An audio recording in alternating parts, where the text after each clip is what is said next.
میرویم به نبرد پهلوان سنگین وزن تاجیک تیمور رحیموف بر مقابل رقیب شویتسیاش مدسن امل.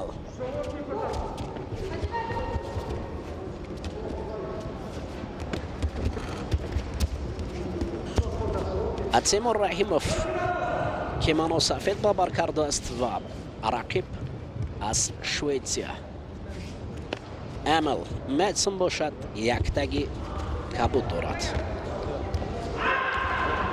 اینجا یک تکیه دستی تیمور رحیموف برای انجام دادن این شمات و رقیب همچنین هم جهد میکند که همین عمل رو یک اثری برای تیمور رحیموف نشان میدهند. زمین نگاه داشتن تیمور رحیموف اما رقیب پای را داشته است و این کوشش های تیمور رحیموف برای ادامه نبرد است. لایقوف نورالله رئیس فدراسیون جدوی جمهوری تاجیکستان جای نشست خود را دم بدم عوض میکند. این مشکل است پیش چشم داشتن گرفتن پهلوانان که امروز روزی تبدیل ساز است. باید امروز پهلوانان ما باید خود را نشان دهند.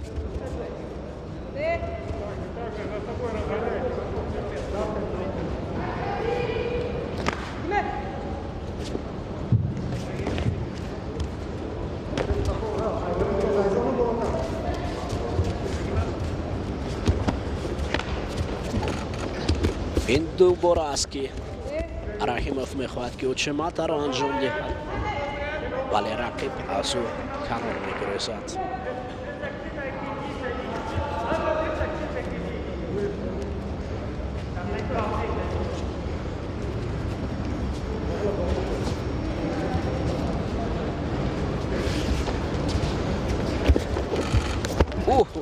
این پانو چماتا انا این است چوبالی و قاباند و بزرگ شدن و حریفان زدن از زمین بر هوا.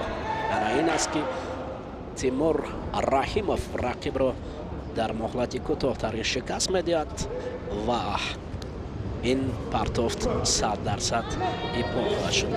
مستقیما میخوام که پیشنهاد شود. خب